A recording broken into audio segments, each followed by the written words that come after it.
Le chef de la diplomatie russe, Sergueï Lavrov, a dénoncé vendredi la mentalité coloniale de Paris et de l'Europe au Mali en recevant à Moscou son homologue malien Abdoulaye Diop. Le mécontentement de la France face au désir des autorités maliennes de demander de l'aide à des forces de sécurité étrangères n'est rien d'autre qu'une récidive de mentalité coloniale dont les Européens devraient s'être débarrassés depuis longtemps, a estimé Lavrov lors d'un point de presse. Nous recevons le journaliste togolais Fioclou Messan Adam Blenou. Bonjour doyen, vous allez bien? Bonjour Michel, bonjour aux téléspectateurs qui nous suivent. Alors l'actualité au Mali et ailleurs dans le monde, comment vous voyez d'abord la démarche du Mali envers la Russie et surtout du chef de la diplomatie du Mali, Abdoulaye Diop? Oui, vous savez, le Mali a été colonisé par la France de 1898 à 1960, où il a eu son indépendance sous le président Modibo Keïta. Ce président, avec sa tendance socialiste, a des accointances politiques avec l'Union des républiques socialistes soviétiques dans les années 60. De toutes les façons, cette tendance l'a amené à un déficit économique. Et il a été déposé par le lieutenant Moussa Traoré en 68. Et Moussa Traoré étant un officier formé par la France a eu gain de cause et a du coup mis la main sur le Mali. Et depuis lors, le Mali et la France ont noué des relations très cordiales et, disons, fraternelles. De toute façon, nous savons qu'en politique, l'intérêt prime surtout. Et je peux dire que tous les pays francophones qui ont eu l'indépendance en 1960 sont toujours sous la coupole de la France. Et même leur budget, il y a une aide budgétaire et nous avons des assistants techniques dans les domaines économiques et financiers, des assistances techniques dans les domaines de la sécurité, tels que les coopérants militaires et autres. Et même ceux-là qui ne veulent plus faire les services militaires en France sont renvoyés en Afrique francophone comme des coopérants. Donc aujourd'hui, le Mali a connu 2 coups d'État en mai 2020 et en août 2020 et en 2021. Ce qui veut dire que les jeunes officiers ont compris qu'avec la France, ça ne va pas. Puisque l'opération Serval, qui a sauvé le Mali des mains des djihadistes, s'est transformée en opération Barkhane, où il y a d'autres nationalités que la France. Mais la sécurité n'est toujours pas revenue. D'après les analystes, et experts du Mali, il semblerait que c'est la France même qui joue le jeu. Ouais. Ce qui veut dire que nous avons appris. Ce qui veut dire que la junte a dit non à la France et la dernière fois, on a coupé sa chaîne de propagande qu'est la radio RFI et quelques semaines plus tard, la télévision France 24. Et à voir les démarches de la junte, elle a opté pour la coopération militaire avec la Russie qui a saisi l'occasion pour offrir de l'armement en matériel lourd et volant tels que des hélicoptères de combat, les MiG-29 et autres, et des véhicules blindés que nous avons vus sur les toiles entre-temps. Alors, est-ce que vous pensez qu'avec ce déplacement du chef de la diplomatie malienne à Moscou, le divorce est consommé entre le Mali et la France, surtout en tenant compte ligne par ligne des déclarations de Sergueï Lavrov? Non, on ne peut pas dire que la relation entre la France et le Mali connaîtra un trait rouge. De toutes les façons, le Mali a sa main dans la bourse de la France. La France... À quel niveau? Ce qui veut dire que si la République du Mali existe aujourd'hui, depuis l'année de l'indépendance de 60 à ce jour, c'est grâce à la France. C'est grâce à la France. Même si la jeunesse malienne, y compris la jeune junte, disent non à la France compte tenu de ses attitudes, moi personnellement qui suis assis devant toi, j'ai remarqué aussi que depuis presque 8 ans, la France est au Mali pour la sécurité et le résultat escompté n'est pas obtenu, malgré la présence d'autres pays pour la sécurité. Avec l'arrivée du groupe parallèle de Moscou qu'on appelle Wagner, d'après les dernières informations, les choses ne sont plus comme avant. Et c'est Wagner qui est là ou bien ce sont des instructeurs russes? C'est l'équipe de Wagner qui est là, qui est dirigée par un proche de Poutine, Vladimir, parce qu'en Russie, aucune organisation armée n'est reconnue par la Constitution. Donc, c'est pourquoi officiellement le gouvernement russe ne peut jamais reconnaître Wagner comme une institution née de la Russie. Alors, est-ce que la guerre entre la Russie et l'Occident aussi, on la voit à travers les déclarations de Sergueï Lavrov? Parce que quand vous l'écoutez, vous lisez ce qu'il dit, il fait face non seulement à la France, mais également aux pays occidentaux. La Russie a damé les pions à la France en Centrafrique. Puisque c'est Madame le ministre de la Défense centrafricaine qui est allée à Moscou demander l'aide de la Russie sur instruction de son président. Donc, la Russie a, dans les premiers jours, envoyé des instructeurs et puis après, les éléments du Wagner. Mais sur le terrain, ces éléments ont commis beaucoup de violations des droits de l'homme. Et il y a 2 journalistes russes qui se sont rendus en Centrafrique pour faire des enquêtes. Ils ont été éliminés. Ils ont été éliminés. Mais la situation étant ce qu'elle est, la France a voulu reprendre la main, mais elle n'a pas pu. Et dans tout ça, la mort d'Idriss Venu est intervenue et ça s'est calmé. Aujourd'hui, les éléments de Wagner, d'après les dernières nouvelles, ont été repliés sur l'Ukraine. Ce qui veut dire que la Russie s'en prend nommément à la France, parce que c'est la France qui est le premier colonisateur de l'Afrique, avec la Grande-Bretagne, qui a quelques pays, mais seulement c'est la France qui jouit de son autorité des réserves et ressources africaines.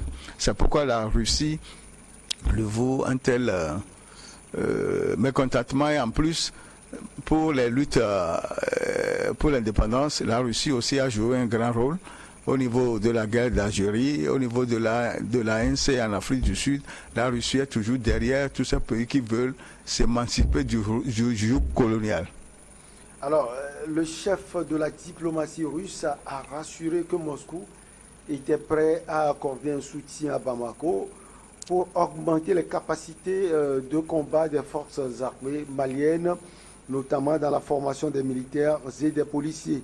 Il a aussi assuré que Moscou allait continuer à livrer du blé, des engrais minéraux et des produits pétroliers au Mali. Est-ce que cela va continuer? Parce que Fioclo a d'angle, nous, on voit aujourd'hui la République centrafricaine, oui, à moitié, si on peut le dire, sécurisée, en grande partie sécurisée. Mais sur le plan économique, ça ne va pas. Est-ce que la Russie peut toujours aider le Mali comme elle le dit? Je peux vous affirmer que depuis la Deuxième Guerre mondiale, et surtout à partir des années 1957 à 1991, la Russie fait ce qu'elle ne dit pas. La Russie fait ce qu'elle ne dit pas et dit ce qu'elle ne fera pas. Ce qui veut dire qu'ils ont un système de propagande, un système qui est inné au communisme. Si la Russie dit qu'elle peut alimenter en blé, blé, en engrais, tout ça, je peux dire que c'est possible parce qu'elle en produit. Si la Russie dit qu'elle peut armer qu'elle peut fournir des armes ou bien des équipements militaires à l'armée malienne, c'est possible parce que ça a déjà commencé. Elle a cette capacité, elle est un pays qui produit des matériels militaires et, à ma connaissance, elle a déjà fourni des hélicoptères de combat, des mortiers, des obusiers et autres, et des véhicules militaires, y compris des blindés, des avions transport de troupes. Pour ça, il n'y a pas de souci.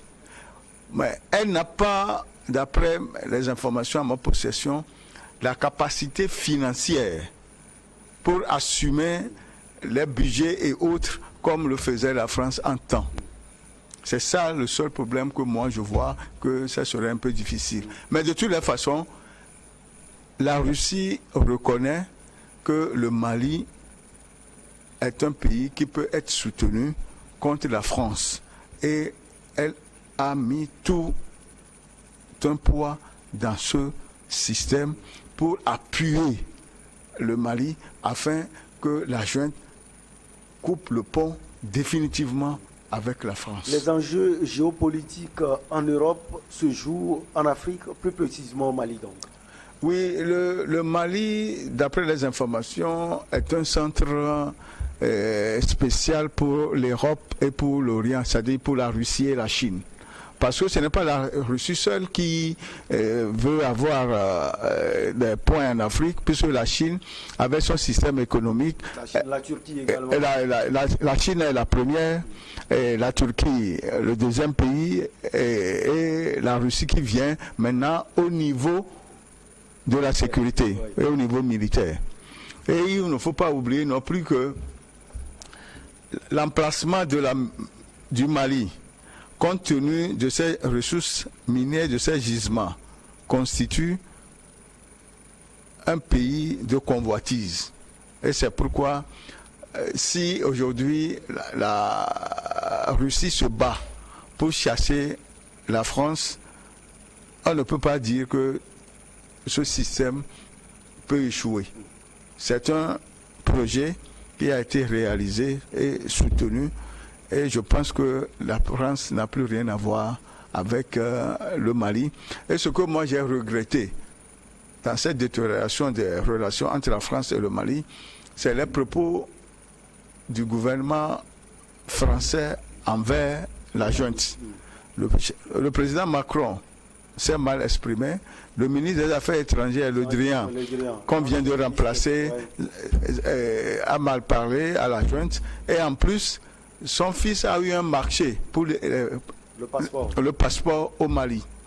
Bon, quand vous êtes imbibé dans de telles affaires et que vous vous prononcez malencontreusement, négativement, ce n'est pas bien.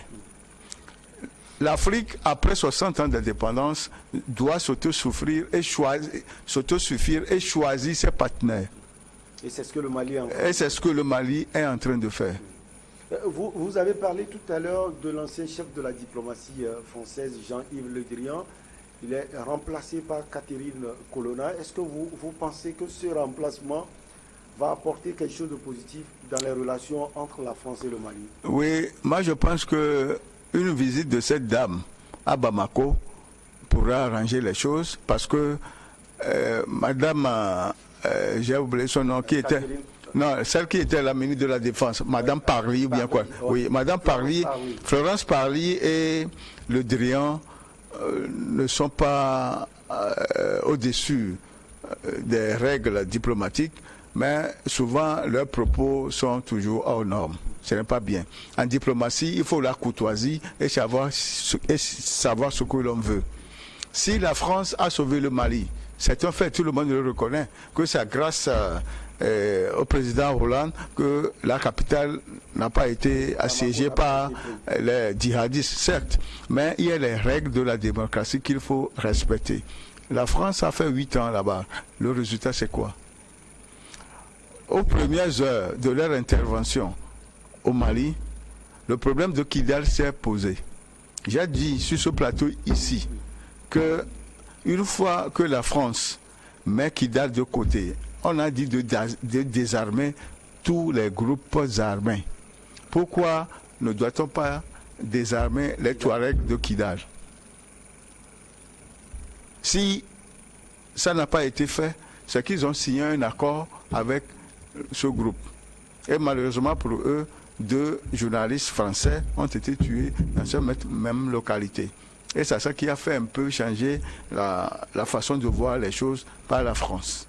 Alors, Fiocolo, le soutien de la Russie à certains peuples africains, vous avez parlé tout à l'heure de la République centrafricaine, il y a également le Mali. Est-ce que cela va servir d'exemple à d'autres peuples? On voit déjà des manifestations partout et à chaque fois on voit des drapeaux russes au Tchad. Au Burkina Faso, il y a eu une manifestation contre la politique française en Afrique, même en Afrique du Sud. C'était mercredi. Est-ce que cela va changer les choses? Non, vous savez, la jeunesse africaine, aujourd'hui, avec les nouvelles techniques de l'information et de la communication, est au courant de tout ce qui se passe, à l'extérieur comme à l'intérieur. Et cette jeunesse africaine ne veut plus que la politique soit ce qu'elle était. Quand les chefs d'État décidaient de leur sort, etc., elle ne veut plus. Elle veut participer et reconnaître ceux qui peuvent être vraiment les parrains pour le développement. Or, en 60 ans d'indépendance, aucun pays africain francophone n'a vraiment décollé. Et pour preuve, aucune armée africaine, aucune armée d'un pays francophone n'a l'escadrille, l'aviation militaire dont on parle. Aucun pays n'en a. Et en Afrique de l'Ouest, nous avons la base du Sénégal et la base de Côte d'Ivoire. En Afrique équatoriale, nous avons la base de Libreville et de N'Djamena. C'est quand il y a problème que ces forces-là interviennent. Voilà. Ce qui veut dire qu'après 60 ans d'indépendance, la France est toujours maître des pays francophones. Alors, on va analyser ces propos de Sergueï Lavrov. Nous comprenons, nous n'apprécions pas les tentatives de la France et d'autres pays de l'Union européenne de prétendre à un rôle dominant en Afrique et dans d'autres régions. Alors, cette phrase, comment vous l'analysez au prime abord? Ensuite, est-ce qu'il n'y a pas contradiction? Parce qu'on a l'impression que c'est ce que la Russie fait également en Europe de l'Est. Vous savez, je vous ai dit tantôt que la Russie dit ce qu'elle ne fait pas et fait ce qu'elle ne dit pas. Après la Deuxième Guerre mondiale, quand elle a formé le pacte de Varsovie, qui regroupait les pays socialistes, il y avait le temps qui était mis sur pied en 1948. Et avec l'avènement de la démocratie et la destruction du mur de Berlin en décembre 1989, tous ces pays du pacte de Varsovie ont retrouvé l'indépendance en 1991.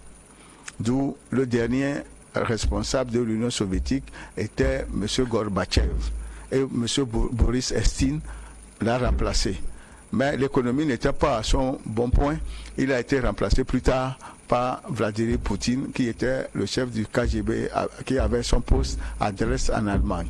Aujourd'hui, je peux dire que la Russie n'est pas, d'après les informations toujours, Boris et Vladimir Poutine n'a jamais accepté la dislocation de l'Union soviétique. Donc, il s'est dit que tous les pays qui composaient l'Union doivent rentrer au bercail.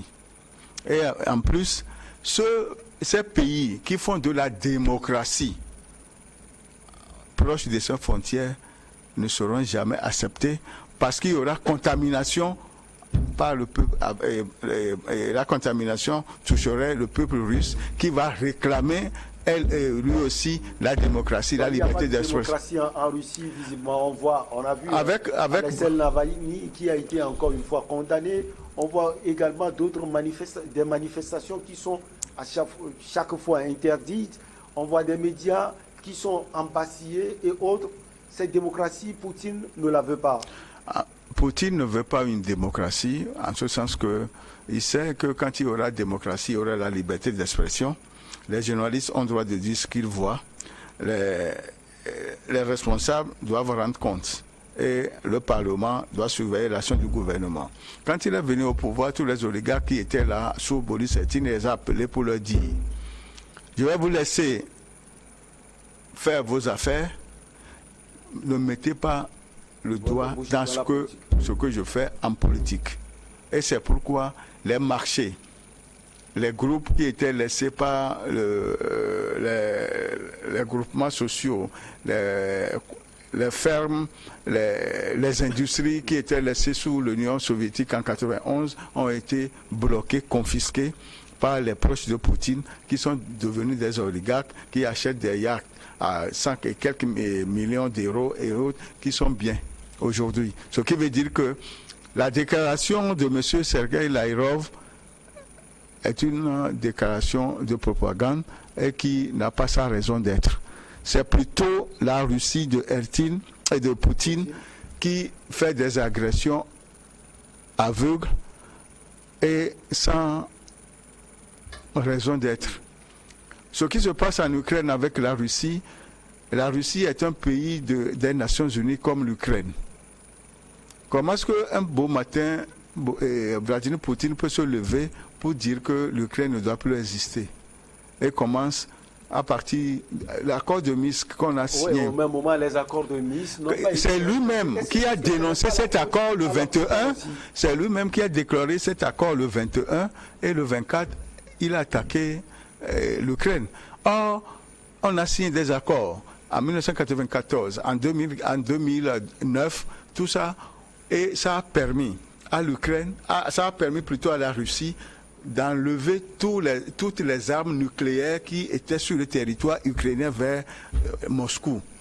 Et la France, l'Allemagne, le Canada ont signé un accord de garantie pour dire que l'Ukraine ne sera jamais touchée par la Russie. Et voilà l'inverse que nous sommes en train de voir. Alors, Fioclo, on peut avoir quelques inquiétudes. Est-ce que c'est un bon modèle pour l'Afrique, pour le Mali, ou bien c'est tout juste une transition, surtout sur le plan sécuritaire pour l'Afrique? Non, le problème se situe au niveau de la jeunesse. C'est la jeunesse africaine qui veut le changement de l'option politique. La jeunesse africaine veut que ça change. Ce qui se passe dans les pays francophones, c'est rare de voir la même chose dans les pays anglophones. Parce que quand les Anglais étaient venus, ils ont donné le pouvoir au chef pour continuer à administrer. C'est dans les pays francophones, et ce que je viens de dire, à l'époque on l'appelait une direct rule. Et ici, c'est la France, le pays colonisateur, qui a imposé la méthode à suivre. Et a donné le nom, leur littérature, tout ça, on nous les avait imposés. Ce qui veut dire qu'aujourd'hui, la jeunesse africaine a grandi et a dit non. Ça ne peut plus être... La France doit revoir sa politique. Je l'ai dit, j'étais ici sur le plateau un lundi et je l'ai dit que la France doit changer de politique extérieure vis-à-vis de l'Afrique. La France doit changer sa politique intérieure vis-à-vis des Français. Et j'ai bien dit que Macron doit changer de politique intérieure et la politique extérieure. Parce que le convoi de Barkhane, qui devait passer par le Niger avant d'arriver au Mali, tout ce qu'on a connu sur le parcours est significatif. C'est une preuve. Est une preuve que la France n'est plus en odeur de sainteté en Afrique noire francophone. Alors, quel effet? On se dit que c'est peut-être la formation du nouveau gouvernement qui a fait que la France n'a pas encore réagi, et surtout le Quai d'Orsay. Peut-être qu'il y aura la réaction du Quai d'Orsay sur la sortie de Sergueï Lavrov, une réaction de Catherine Corona à venir. Comment vous la voyez, cette réaction? Non, moi je pense que la France va jouer franc jeu à l'apaisement, parce que quand la guerre de l'Ukraine a commencé, le président Macron, président en exercice de l'Union européenne, a chaque semaine appelé Poutine et il a fait le déplacement de Moscou, mais ce que Poutine a en tête, c'est ça il a mis en place, qui a entraîné, et aujourd'hui nous sommes au 92e jour de guerre, ce qui veut dire que entre Poutine et Macron, ce n'est plus l'amitié d'antan, et c'est pourquoi la France a décidé de livrer des armes aux forces armées ukrainiennes et qui font déjà l'utilisation, qui en font l'utilisation sur le terrain. Alors, cela veut dire que, est-ce que la France est obligée de jouer à l'apaisement ou bien c'est dans sa politique vu la situation actuelle? Non, la France est obligée de jouer à l'apaisement parce que aujourd'hui, elle peut être considérée comme un acteur de la guerre parce que les armes françaises sont sur le théâtre d'opération en Ukraine. Et en plus de ça, le président Macron a bien décidé de soutenir l'Ukraine contre cette agression. C'est Poutine qui a agressé l'Ukraine et sur le plan international, ça n'a aucun sens. Et la bataille entre la France et la Russie est aussi au Conseil de sécurité. Quand il y a des problèmes et que la France fait des propositions, l'ambassadeur russe met son droit de veto.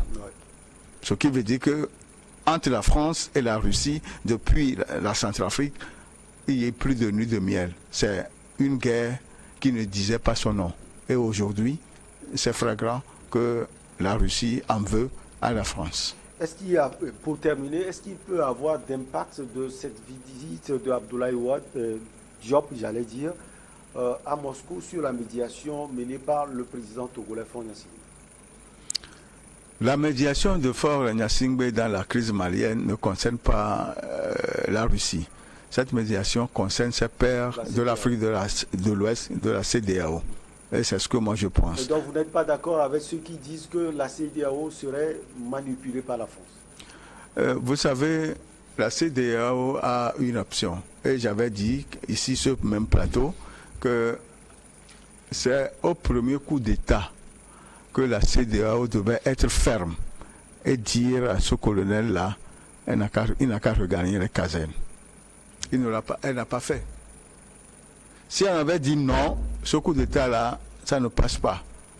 J'ai dit sur ce plateau que l'armée est une institution de la République. Elle est soumise aux ordres du gouvernement. Et elle est là pour protéger le pays contre les agressions extérieures. Mais finalement, je constate que en Afrique de l'Ouest, que ce soit au Gabon, en Guinée, au Burkina Faso, au Mali, ces officiers ont appris le droit de gouverner par les armes. Or, dans les écoles de guerre, dans les écoles militaires, on apprend à ces jeunes officiers ce qui est bien pour leur pays. Ça a été un plaisir de vous avoir sur ce plateau. Fioclo Messan d'Anglenou, vous êtes journaliste togolais. Passez souvent nous voir avec vous. On a parlé de Moscou qui dénonce une politique coloniale de Paris. Merci infini à vous. Merci à vous aussi pour m'avoir invité. Merci beaucoup. On marque la pause pour le journal. Et derrière, on reçoit nos invités Kofi Nayote, Kondo, Georges Eo et Kossiga à côté pour Regard Croisé.